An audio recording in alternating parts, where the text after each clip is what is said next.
masih tetap hebat. Oke.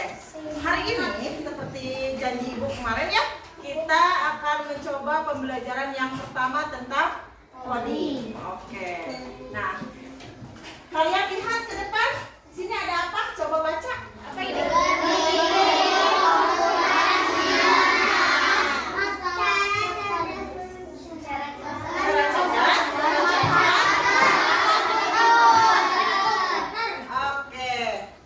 Manusia juga sama ya, dengan bahkan lebih canggih daripada komputer ya. Komputer itu atas perintah dari manusia, kalau dia baru bisa melakukannya.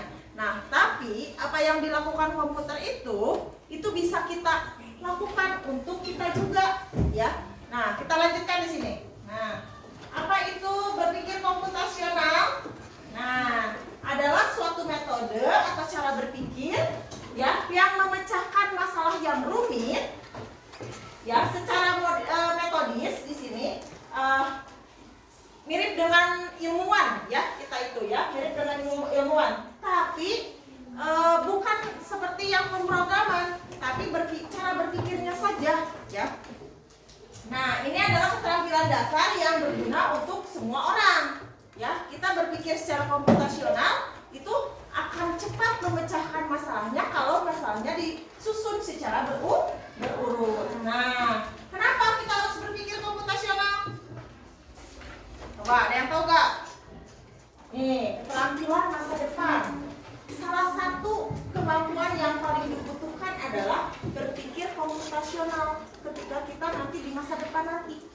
Kemudian yang kedua, dunia kita itu makin canggih.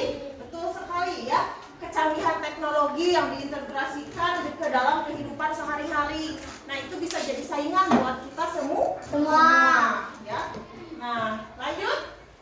Nah, kalian pernah punya masalah nggak sih? Ya. Pernah. Contohnya apa? Nih, kita contohkan ya di sini. Ada yang suka sulit bangun pagi?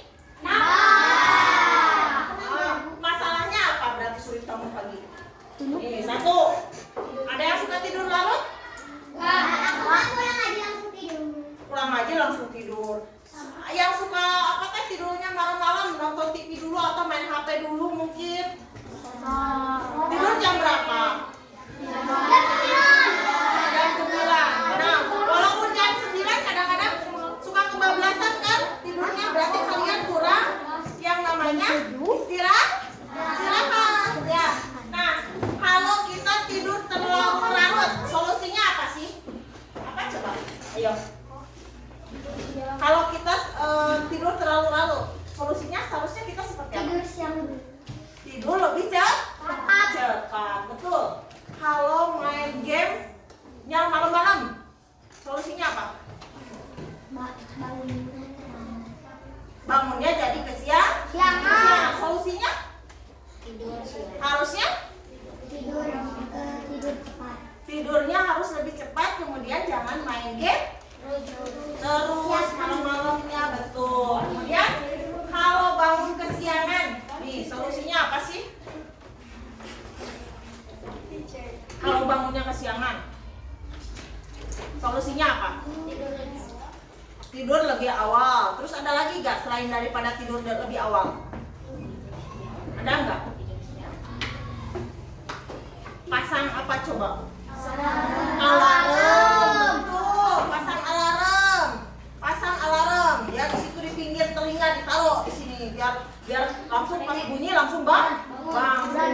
Nah, kalau misalnya alarmnya atau bekernya nggak bekerja gimana? Nggak kedengeran gimana?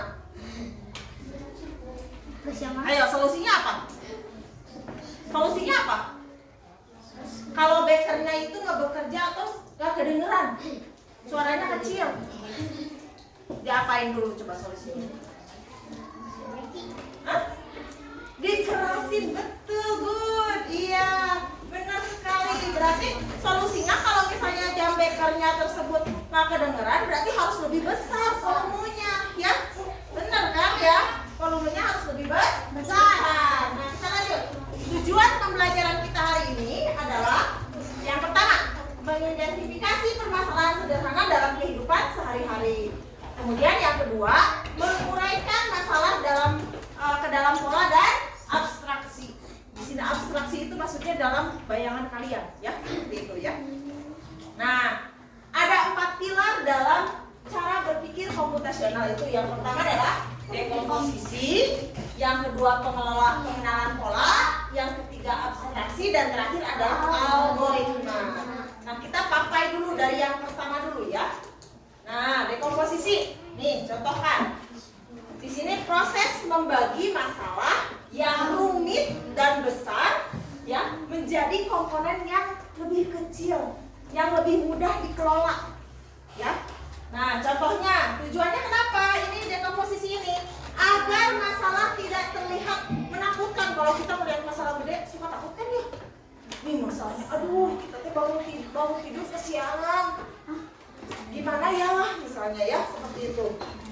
Takut kan kalau kesiangan? Nah, supaya hal tersebut tidak menakutkan dan dapat diselesaikan dengan baik satu persatu, berarti kita harus menuntut dulu masalahnya dari mana. Nah, tadi yang disebutkan tadi ya, karena tidurnya larut, berarti nggak boleh larut lagi. Kemudian karena misalnya pakai jam bekernya nggak kedengeran, berarti harus dikerasin lagi bekernya. Nah, itu kan solusinya seperti itu ya. Nah, diruntut dulu. Nah, contohnya ini nih. Contoh masalah sehari-hari dalam dekomposisi. Bikin apa ini? Nasi goreng. Masalah besarnya adalah bikin nasi goreng. Kita bikin nasi goreng itu seperti apa ya? Yang pertama harus apa dulu yang disediain? Menyiapkan bahan nasi. Menyiapkan bahan. Pertama nasi, kemudian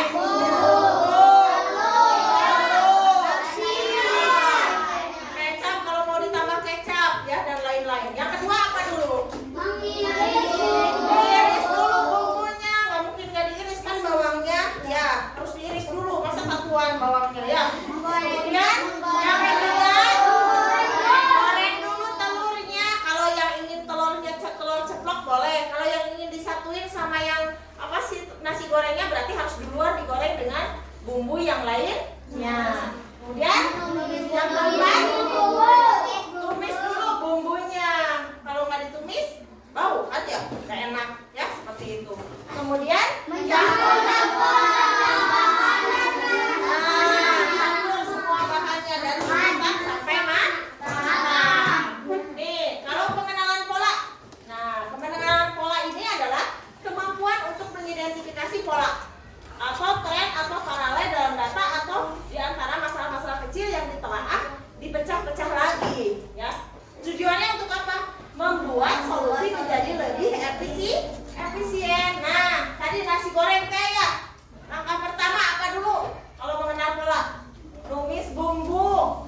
Numis bumbu itu polanya sama nggak dengan bikin capcay? Sama nggak? Sama. Bumbunya ditumis dulu bikin capcay juga, kemudian bikin masakan yang lain sama nggak? Sama. Polanya sama. Seperti itu. Panaskan minyak, masukkan bumbu, aduk-aduk hingga harum. Baru kemudian bahan-bahan yang lain dimasukkan. Itu semua polanya sama. Mau bikin masakan apapun, polanya sama seperti itu ya. Bumbu dulu yang pertama dimasukin, digoreng dulu. Nah, kemudian lanjutnya abstraksi di sini. Abstraksi itu adalah prosedur yang menghilangkan data yang tidak relevan. Contohnya, kira-kira mau masak nasi goreng misalnya, butuh nggak sih dengan air? Enggak kan ya. Jadi airnya dihilangkan seperti itu. Nah, kemudian di sini nih, ya. Kenapa? Agar apa abstraksi ini? Agar kita tidak bingung dengan informasi yang terlalu banyak masuk dan akhirnya apa? Kita tidak fokus pada inti masalahnya. Dan akhirnya apa? Jadi ketika mau masak nasi goreng jadi lain masak nasi goreng, jadi masak naon? Nasi kebuli misalnya teh ya. Jadi pak jauh-jauh kan gitu mah. Ya, bener gak? Nah, contoh sehari-hari saat contohnya di sini ya. Saat mengendarai sepeda, kita akan fokusnya pada apa? Pada menggayuh sepeda dan menjaga keseimbangan dari sepeda tersebut supaya tidak jatuh.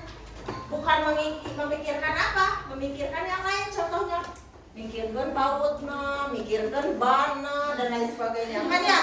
Enggak kan ya? Kalau mau naik sepeda mah udah naik sepeda, kayu, pegang rem, bisa jatuh dan lain sebagainya. Ya, nggak mikirin, yuk sampai dah teh bautnya sabaraha hiji, berapa biji ya bautnya itu. Enggak kan, enggak dipikirin kan ya kayak gitu. Berarti itu tidak kan? Nanti dihilangkanlah yang itu. Yang pentingnya dulu yang fokusnya. Nah, kemudian selanjutnya algoritma. Apa itu algoritma? Serangkaian langkah-langkah atau aturan yang jelas dan berurutan untuk menyelesaikan suatu masalah.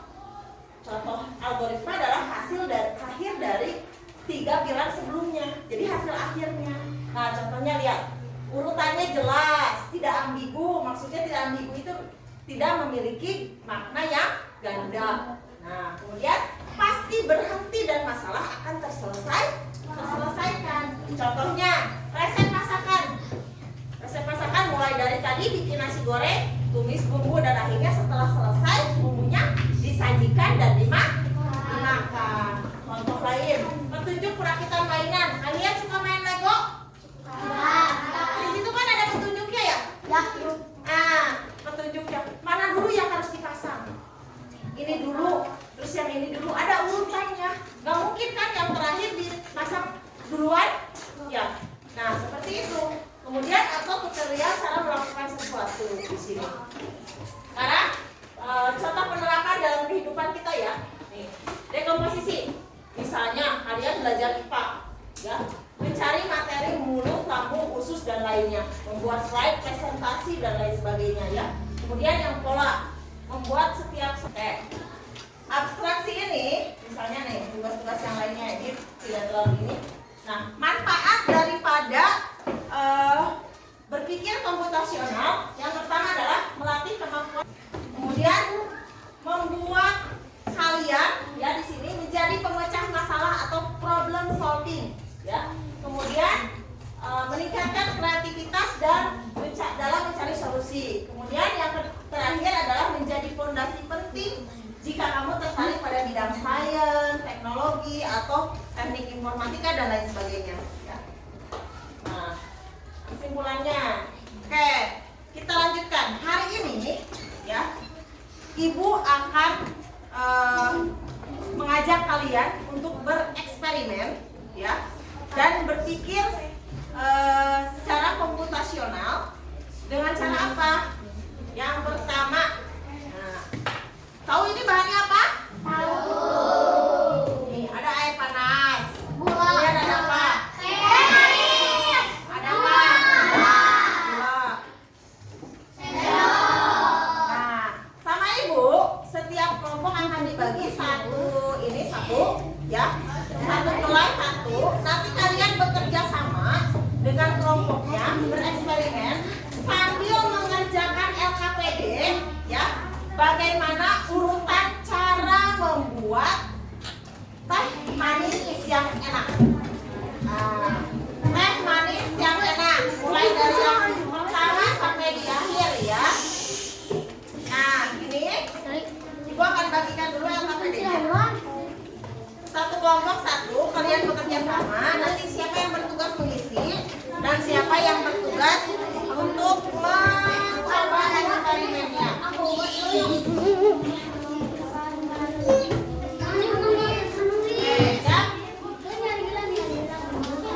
Satu kelompok akan diberikan ini ya, satu kantung gula, satu teh celup, satu teh celup.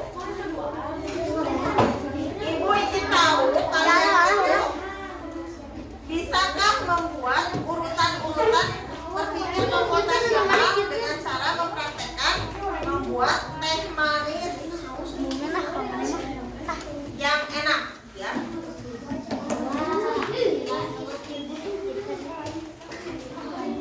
Uang dari kata ngagen.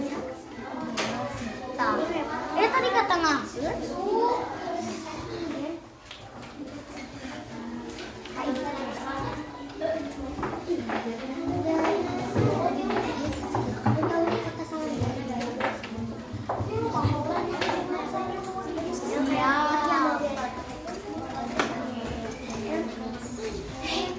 Untuk kelompok satu, nanti perhatikan urutannya harus benar supaya tehnya itu enak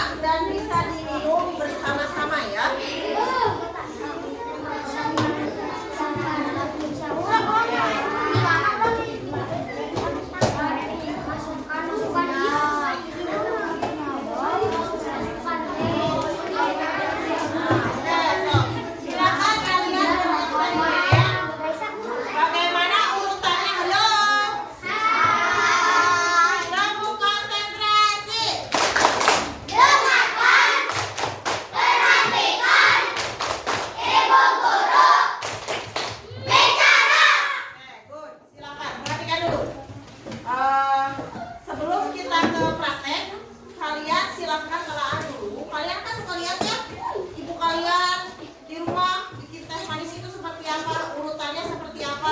Silahkan kalian bekerja dengan teman-teman kalian, ya urutannya sesuai dengan itu dan dituliskan di dalam urutan yang pertama ya. Ini lembar kerja yang pertama yang ini nih, lembar kerja yang ini. Kalian urutkan dulu dari yang pertama, langkah-langkah membuat teh manis. Yang pertama apa dulu? Sediakan apa dulu? Ya, nah kedua apa dulu? Ketiga apa dulu dan lanjutkan. Nah, nanti yang belakang, halo. Yang lihat dulu, perhatikan dulu saya ke sini. Yang belakang, ya. Nanti ibu kasih tantangan buat kalian. Di belakang itu tantangannya adalah kalian apabila di sini kalian tidak menginginkan membuat teh manis, tapi ingin teh manisnya teh manis yang dingin, harus seperti apa?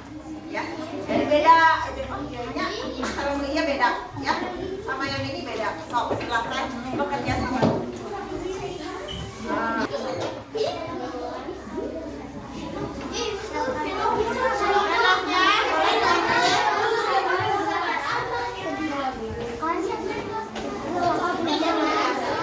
Sendoknya boleh diambil. Sendoknya boleh diambil. Tangannya yang bagus ya. Mantap. Ya, tangan nanti diambilkan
coba. Kita coba dulu. Kan kita harus membuktikan dulu.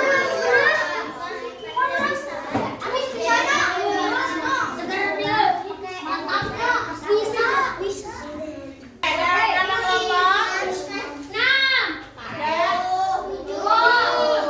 Oke, sudah siap kan? Kalau sudah siap, oke kita putar. Siap ya? Oke.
diaduk.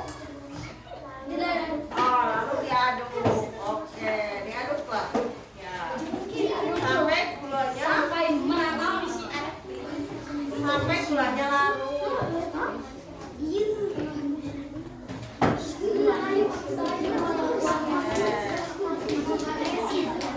Teh manis siap diminum.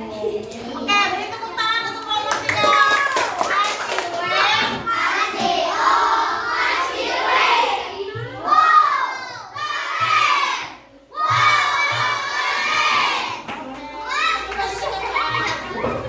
Lanjutkan.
berbeda. Tuangkan dulu airnya ke dalam gelas.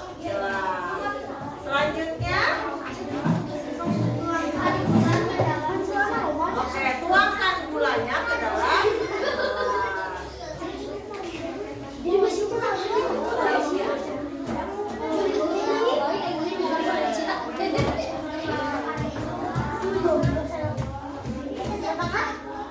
Terus kemudian tuangkan tehnya ke dalam gelas.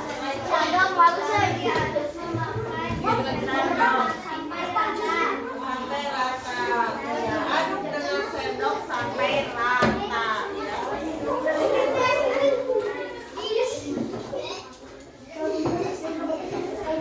Kalau sudah rata,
masukkan dulu kecap. Beda ini ya. Beda ya. Kemudian wah, gulanya 3 sendok. Satu, ya, 3 sendok ya.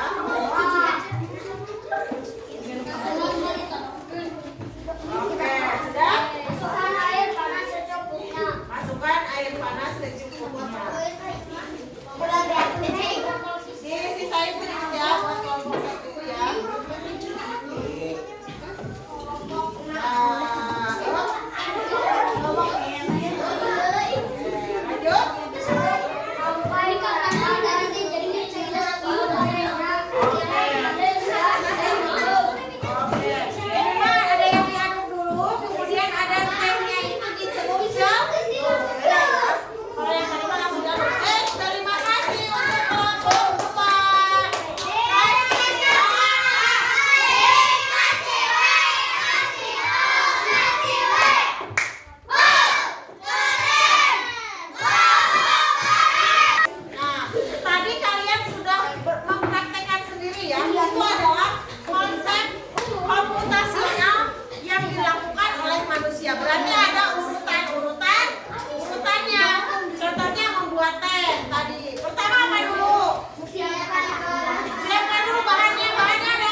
Oke, es batu atau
kalian ikut permainan di sini, ya. Scan barcode-nya, ya. Nanti kalian mengisi pertanyaan-pertanyaan dan jawab pertanyaan-pertanyaan dengan cara memutar spin yang di situ dipijit, ya. Dijawab pertanyaannya, apakah kalian mendapatkan betul atau salah? Nanti ada di chat, ya. Kita bagikan dulu handphonenya.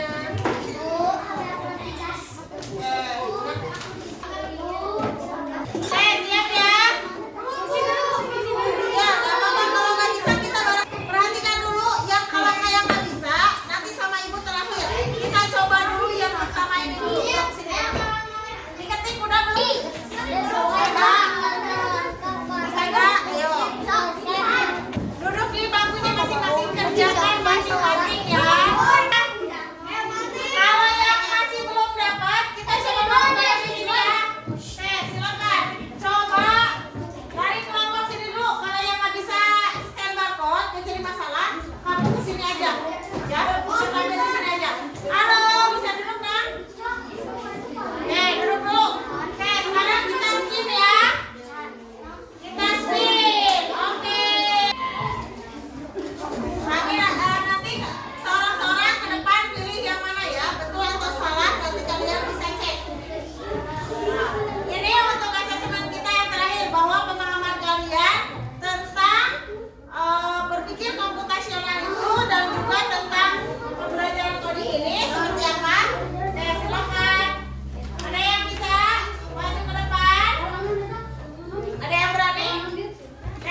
bagaimana berpikir komputasional itu menerapkannya dalam kehidupan sehari-hari. Contohnya dengan cara apa tadi? Membuat apa?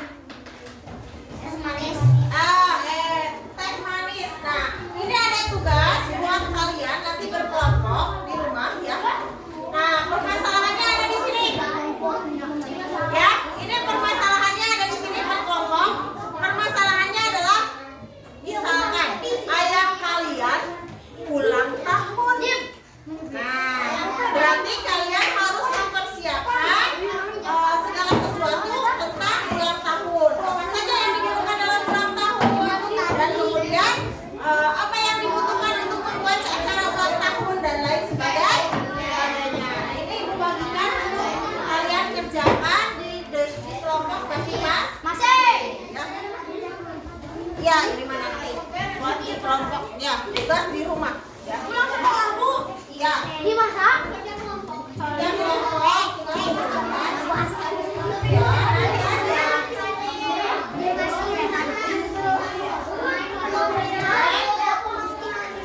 Oke. Terima kasih untuk hari ini. Halo. Kamu konsentrasi.